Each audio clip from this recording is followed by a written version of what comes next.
tratamento da AIDS avança e permite que os soropositivos já tenham expectativa de vida próxima à das pessoas não infectadas. O estudo divulgado pela BBC Brasil afirma que jovens em tratamento hoje têm uma expectativa de vida 10 anos maior do que em 1996, quando o coquetel anti-AIDS surgiu. A Organização Mundial da Saúde diz que começar o tratamento cedo é crucial para conseguir atingir uma qualidade de vida melhor e por mais tempo. Mas ONGs de ajuda a soropositivos alertam que 1 em cada 8 pessoas contaminadas ainda não sabe que tem o vírus. No Brasil, na última década, o número de novos casos de infecção entre jovens de 15 a 24 anos aumentou mais de 50%. AIDS e a vida dos soropositivos é o tema do Linkados na Área, com Cláudio Macedo, criador do site soropositivo.org. Confira agora. Está no ar o Linkados na Área, com Cláudio Souza, o criador do site soropositivo.org. Eu sou Elissa Ferraz. Eu sou Caroline Rulo. E eu sou Gabriela Neumann. Cláudio, você se descobriu soropositivo em 1994, 2 anos antes de surgir o descobrimento do coquetel. Sim. Como foi o processo de tomada de decisão sobre a AIDS? O meu processo? Sim. O meu processo passou primeiro pelo AZT, que era um soco no fígado, né? Tinha que tomar 6 vezes por dia e isso não importa se você tinha que interromper o sono ou não. E eu tomei 3 dias, voltei para a médica e devolvi, porque eu falei para ela, se é para eu viver mais 6 meses vomitando, deixa eu viver ele sem vomitar. Eu não vou tomar mais. E passei a viver sem o remédio e sem vomitar. Né? Morava numa casa de apoio, onde não se podia procurar emprego, você virava dado estatístico, né? Não pode procurar emprego, e eu, para não enlouquecer dentro da casa de apoio, eu passei a acompanhar um paciente lá para casa, cuidava dele, e assim eu fui vivendo mais dentro do CRTA do que da casa de apoio, assim eu ajudava as pessoas.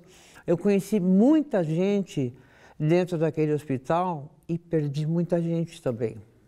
Sabe, teve uma época que acho que não tinha um dia em que eu não fosse a um funeral, às vezes 2, né? E eu sempre ficava olhando a pessoa ser sepultada e ficava perguntando, será que amanhã não sou eu, né? Sabe, todo dia isso, todo dia. Eu não tinha a expectativa de encontrar outra pessoa, porque eu pensava, mesmo que eu viva, quem vai querer transar com portador de HIV? Né? Quem vai querer isso? Né? Eu tenho que contar, eu vivi esse dilema ético, eu não posso pegar você ou qualquer pessoa, principalmente naquela época, fazer amor com você e simplesmente não dizer. Porque você, apesar de eu ter o uso da camisinha, você tem o direito de optar entre fazer ou não fazer sexo comigo com ou sem camisinha, não importa, você tem o direito de saber. E eu tive uma experiência bastante interessante com uma pessoa, essa eu não contei, mas já há muito tempo para cá, né? E um dia ela falou para mim assim, Cláudia, eu te amo, eu quero vir morar com você. Eu falei, você me ama? Então senta aqui. Contei a história para ela. Ela ficou meio assim, falou, eu preciso sair para pensar, posso? Eu falei, pode. Faz 18 anos que ela desapareceu. Nem para buscar as coisas dela, ela voltou mais. Naqueles 2 aninhos ali, foi muito difícil, porque eu vivia todo dia pensando, se houver amanhã. E eu vi um homem maior do que eu, entendeu? Que eu pensei, se eu tiver que brigar com esse cara, primeiro eu tenho que escalá-lo para depois bater nele.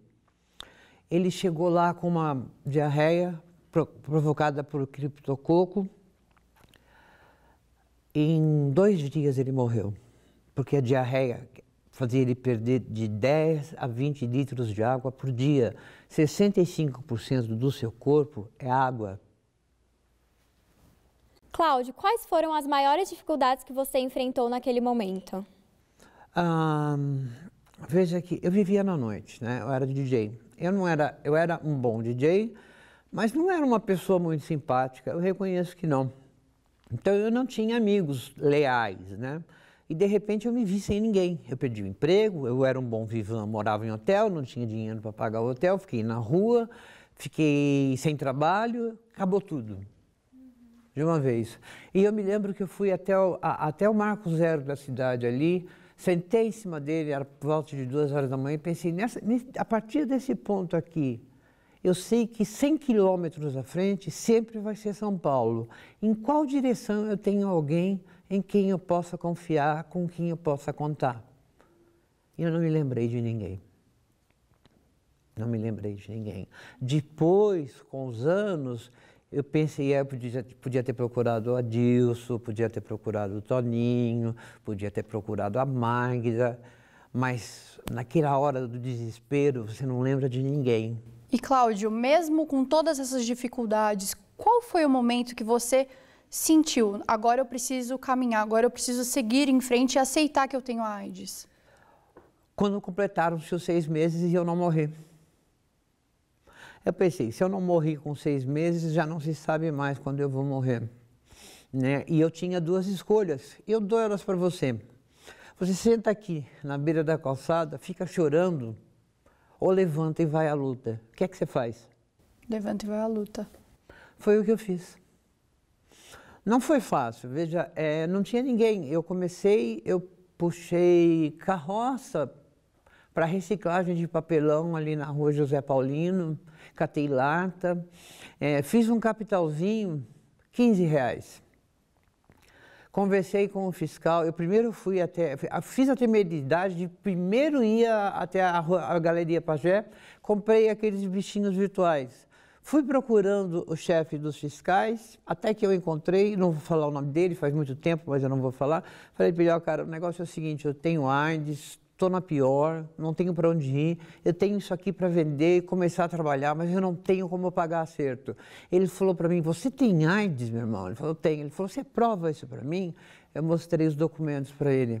Ele me pegou pela mão, me levou até o lugar e falou assim, você trabalha aqui.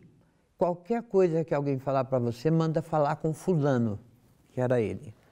Mas ninguém nunca me perturbou. E eu paguei R$1,50 em cada bichinho, eu comprei 10. Eu gritei, olha o bichinho virtual a R$5.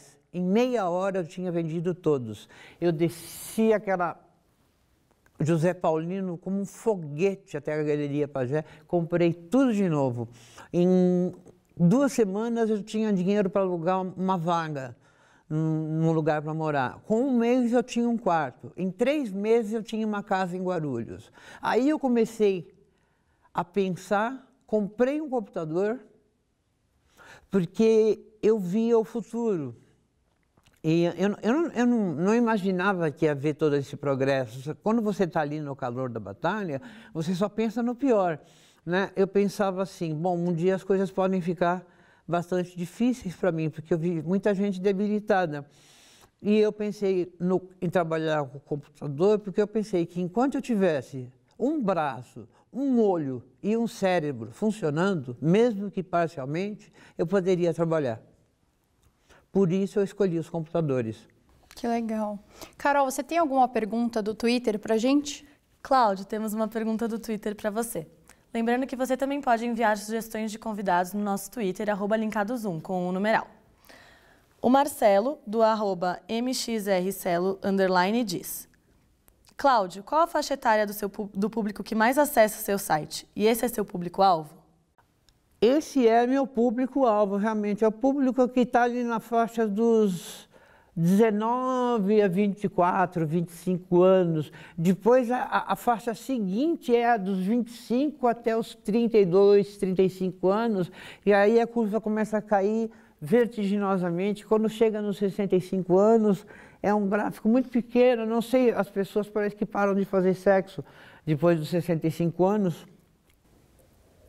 Em 2000 você criou o site soropositivo.org, né? Ideia daquela pessoa que não pode ser mostrada, que está lá atrás.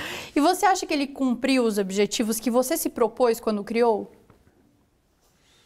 Ele me surpreendeu. Eu nunca imaginei chegar a tudo isso. O nome do site era Soro Positivo Homepage. Era a página pessoal de um site. Depois eu passo para vocês o link da página original, para vocês verem, porque tem um site que arquiva sites, entendeu? E tem todo um registro histórico do meu site lá, entendeu? Eu não tinha essa pretensão. Quando chegou no final do mês e eu vi 500 acessos, eu pensei, meu Deus. E aí, 2 ou 3 meses depois, eu tinha 4 ou 5 mil acessos, e depois foi crescendo, e aí eu acabei ficando envolvido naquilo, sabe? Porque as pessoas procuravam, elas precisavam de respostas, e eu me vi na obrigação de responder, sabe? E aí tinha o programa do Vitrine, eu mandei uma vez o e-mail para o TAS, ele apresentou uma vez o site. Na segunda vez, ele reapresentou o site e rebatizou o site, que era Soro Positivo Homepage, para soropositivo.org. Assim nasceu soropositivo.org, batizado pelo TAS. Que para mim ele ainda era Soro Positivo Homepage. Mas a voz do TAS era mais forte que a minha. E eu me lembro que dali para frente explodiu a visitação. Explodiu. Explodiu a um ponto de que eu posso mandar para vocês documentos provando que numa determinada época eu tinha mais visitas que o site da Coordenação Nacional de ST-AIDS aqui. Eu estava entre os 300 mil mais vistos do mundo, entre os 5 mil mais vistos da cidade de São Paulo. E aí eu sofri um ataque hacker. O Brasil foi um dos primeiros países a fornecer medicamentos gratuitos para a AIDS. O que mudou dos anos 90 para cá? Nada. Nós estamos hoje no mesmo ponto. Os remédios fazem a mesma coisa, só que com menos efeitos colaterais, com menor capacidade de permitir que o vírus se torne resistente. Tem muita coisa engrenada que pode ser que venha a acontecer, mas o que a gente tem hoje é a mesma coisa. Nós impedimos o vírus de se replicar e isso mantém a carga viral zerada, abaixo de 40 cópias por ml. E quais foram as melhorias na qualidade de vida do soro positivo no Brasil? Todas. Por quê? Porque tendo tratamento, você recupera a saúde. E se você conseguir enganar que é portador de HIV, você consegue trabalho. Você tem trabalho, você tem tudo. Se eu passasse para a rua sem esse chapéu, você diria que eu sou um portador de HIV? Não. Mudou tudo, porque eram pessoas como o Cazuza, assim, às vezes a pessoa nem tinha nada e falava assim, ele tem AIDS, né? Às vezes era droga, crack, a pessoa falava, é AIDS. Você poderia dizer para a gente quais foram realmente as melhorias, o que evoluiu de um tempo para cá? Está mais aberto. Ainda há um preconceito hipócrita, mas ele já não é tão grande. Sabe, o preconceito hipócrita que eu digo é aquela pessoa que diz, eu até tenho um amigo que é soro positivo, né? Mas eu tenho certeza que vocês aqui estão me recebendo como um igual, porque vocês têm cultura, conhecimento para isso. Certas pessoas não têm, sabe? E ainda há aqueles que dizem, tem AIDS é porque merece, é castigo. Cláudio, temos mais uma pergunta do Twitter para você. A Carolina, do @CafraCarole, diz: você acredita, diante do avanço da medicina, que verá nos próximos anos o surgimento de uma vacina efetiva contra o vírus HIV? Sim, sim, sim. Mas não é bem assim uma vacina.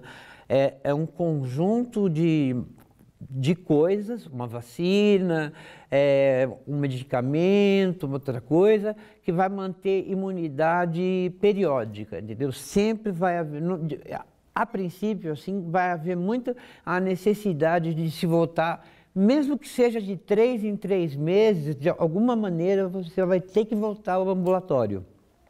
Já tem estudos de se usar a dispensação automática, então você coloca um aparelho dentro sob a pele e ele periodicamente ele vai dispensando o medicamento e isso garante com que você não perca doses e não seja, por isso, levada à resistência viral, um implemento na terapia. Tem isso, mas eu não quero dar otimismo nenhum. Tem uma cientista, Barré Sinouzi, ou Sinouzi Barré, ela esteve, digamos, com HIV na mão e ela disse que nós ainda temos muito que fazer para se chegar a uma situação em que a gente pode dizer assim, o HIV está controlado. Sim. E o Ministério da Saúde divulgou dados mostrando que o Brasil está na contramão do cenário mundial. Tá. Dizendo que a infecção, enquanto lá fora os números diminuem... Aqui cresce. Aqui cresce. Por que você acha que isso acontece aqui?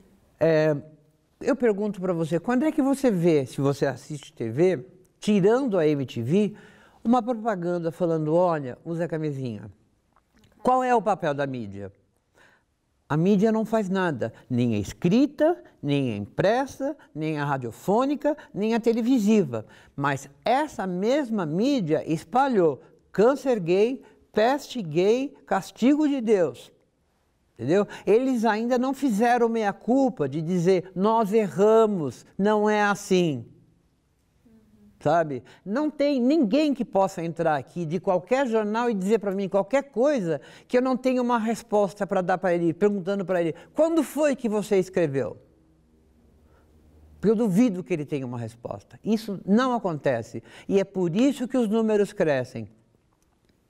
Porque eu, com meu site, não posso alcançar muita gente. Eu tenho outras pessoas que fazem o mesmo trabalho no Facebook, em perfis e tudo mais, mas é tudo trabalho de formiguinha.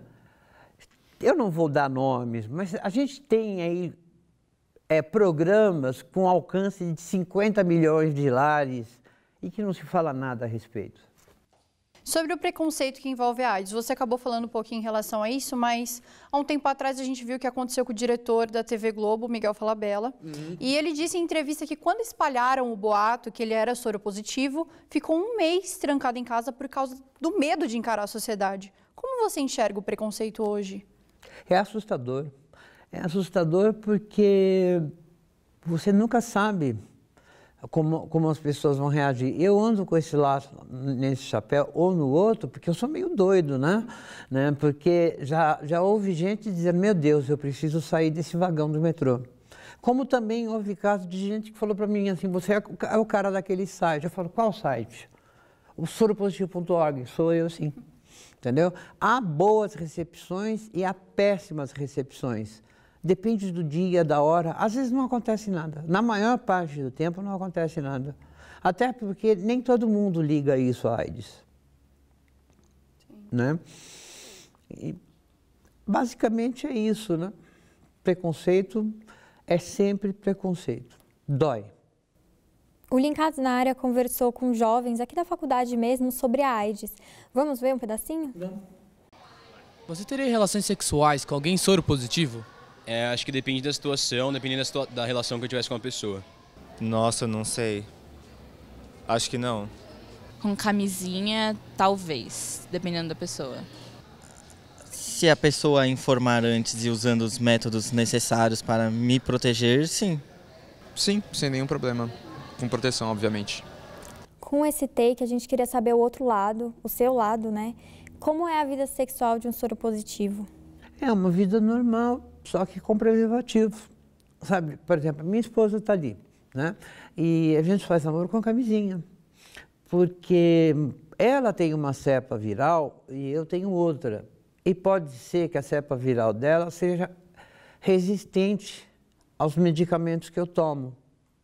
E aí passa para ela o meu vírus, que passa a não receber essa dose e ele prolifera. Vai chegar um dia em que ela vai ter lá o mesmo tipo de vírus que eu tenho aqui, mas a doença já progrediu nela. Que recomendação você dá aos jovens que venham linkados na área? É que façam amor com camisinha, porque a vida vale mais do que uma transa. Sabe, a transa, a melhor das transas pode durar 6 horas. O HIV, quando entra, é para o resto da vida, não importa quanto tempo isso seja. 20, 30, 50 anos. Vai ser para sempre, com base no universo que nós temos hoje. E é de hoje que eu falo, use camisinha. Se a pessoa disser não, vai embora. Se a pessoa tentar fazer a coisa assim, vai embora.